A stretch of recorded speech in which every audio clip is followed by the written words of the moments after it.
Hello, hello. Welcome to my channel. My name is Michelle, if you're new here. And I'm a woman in her 30s. I'm a single mother and I'm a psychiatrist, nurse practitioner, and I love to travel.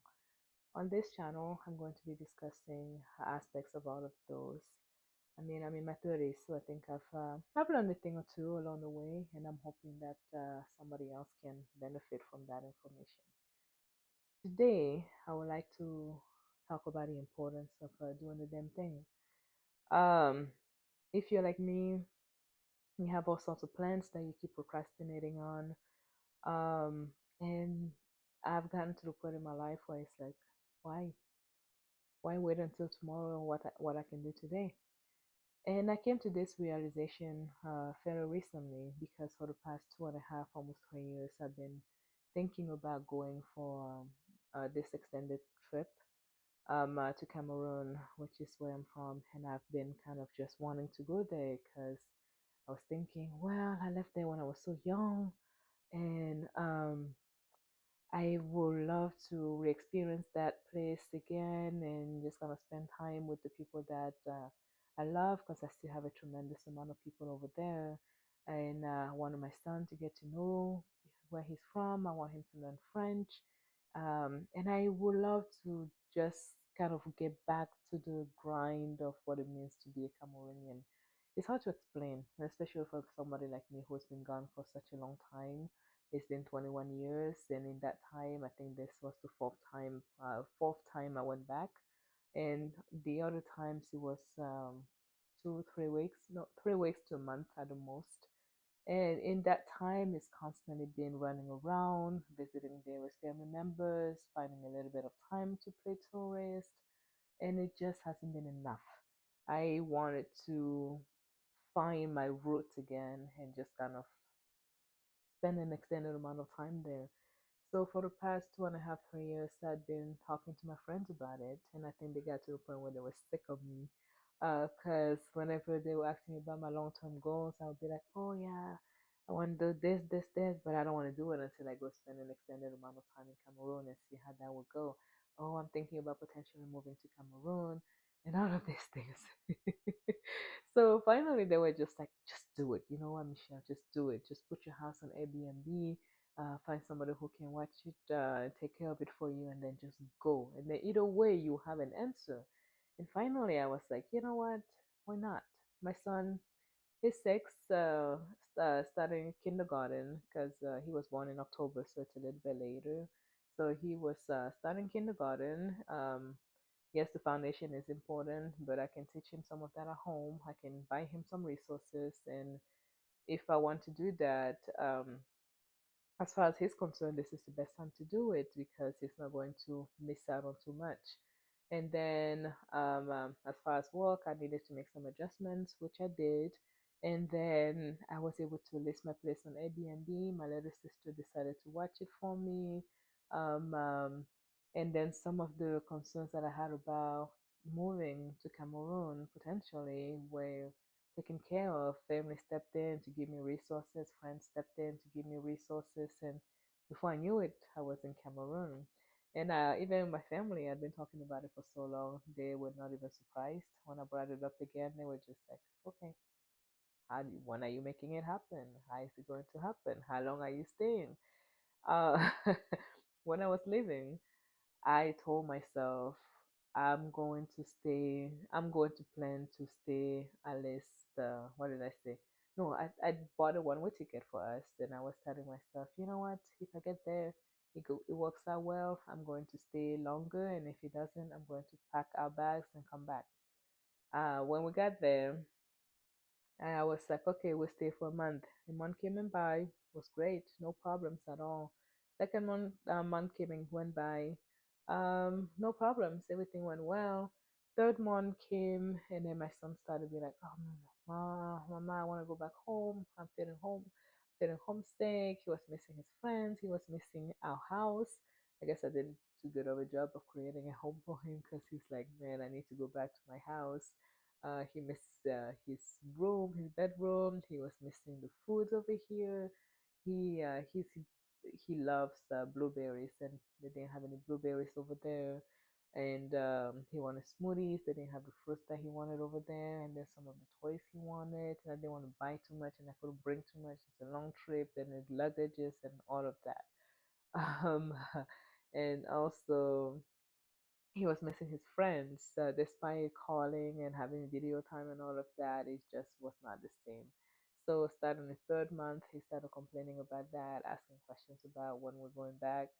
And then by the fourth month, and him continuously asking about it, and me myself being like, man, what am I even doing here? It was starting to get more uncomfortable. The heat was there, the mosquitoes was there, rodents was there. The technology wasn't the best. The misogyny started coming out. Well, it started becoming more obvious to me. Um, Driving was becoming more stressful, and then some of the accommodations that I had made along the way started developing cracks. Some of the projects I was working on were just not advancing the way that I wanted.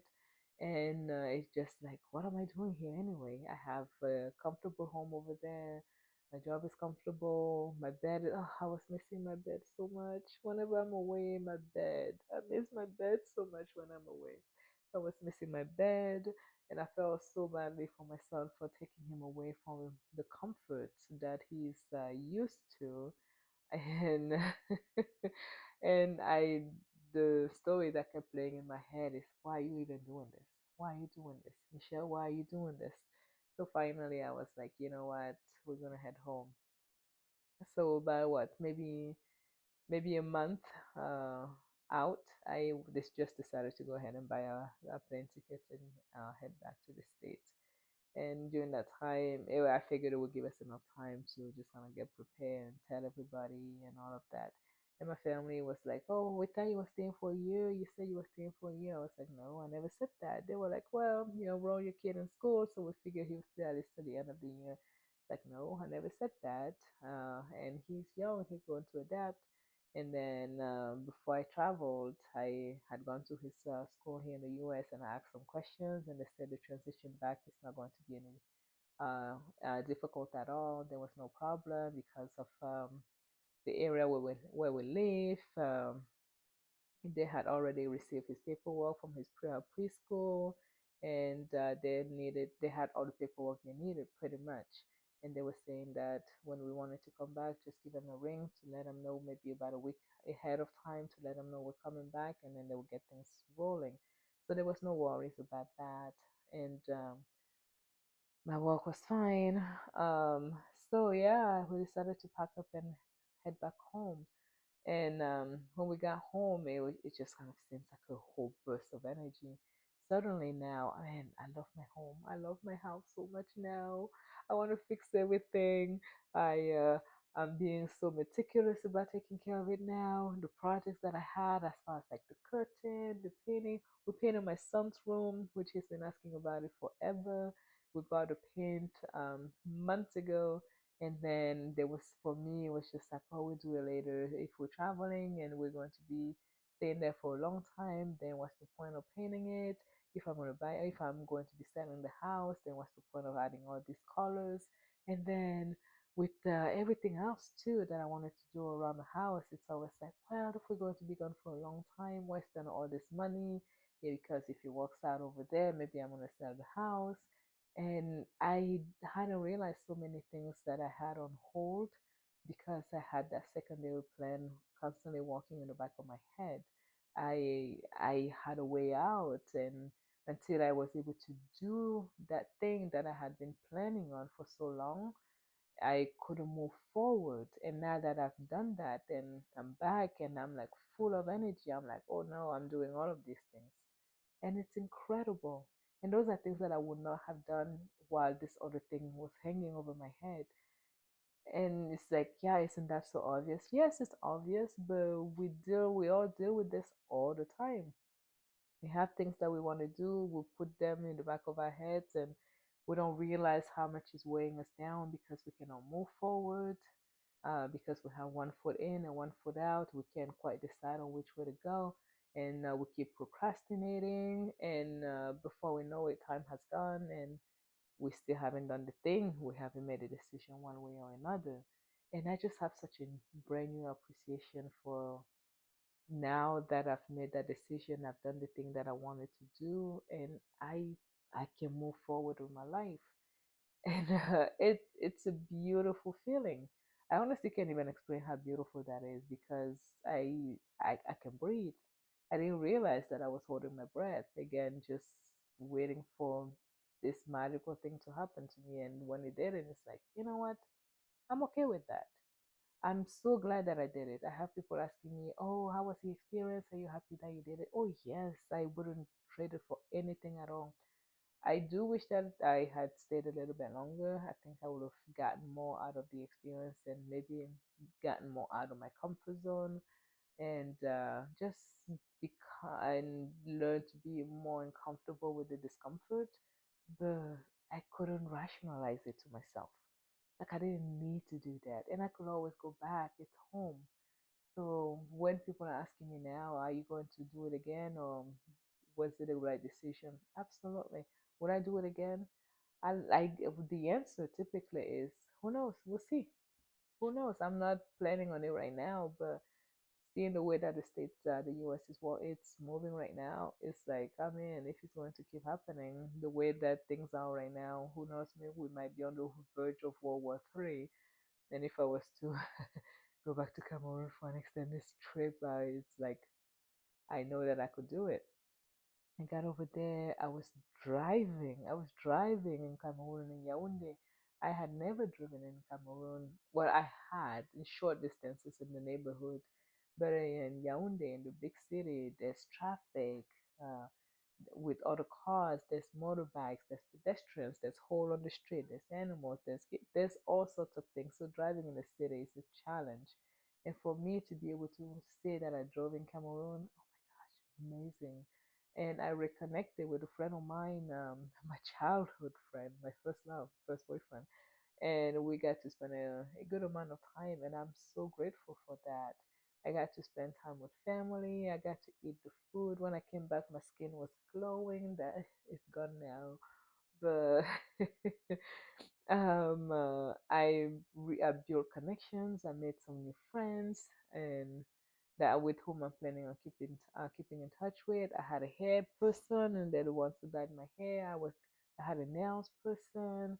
I had a gas station where I like to go. I had the places where I needed. I like to go get my snacks. I was living there in Cameroon, me at this age, after having left at such a young age, because I was so young, I didn't get to experience it, and which is that is what I want. And hopefully, I'll still get a chance to do that at some point or another to maybe stay longer, or at least maybe now that I'm more comfortable with it after having stayed for such a prolonged extended stay. I definitely it doesn't seem so daunting anymore. I feel like I can survive there now. While before I was like, I don't know. I'm a stranger. I'm new here. I don't know how people do things. Now I know how people do things to a certain extent, and I can survive. So if you're like me, if you have anything that you've been wanting to do that you just haven't made the decision, or if you haven't found the courage to actually go ahead and move forward with it, just make up your mind and do it. And you're going to find out either way if if the outcome is what you have hoped for, then it's like, well, hey, I'm good. I did the thing. And then if it isn't, then you're able to recalibrate, but you can still say, hey, I did the thing, and then move forward. Don't let these things hold you back like that because in the long run, if you're like me, you're going to regret it. So do the damn thing. Do the damn thing. Okay? Feel free to write in the comments what the thing that you're planning on doing is. And then, of course, if you like this video, please share or at least give me a thumbs up. And I will appreciate it. Again, my name is Michelle. Thank you for being here. And we'll talk soon. Bye.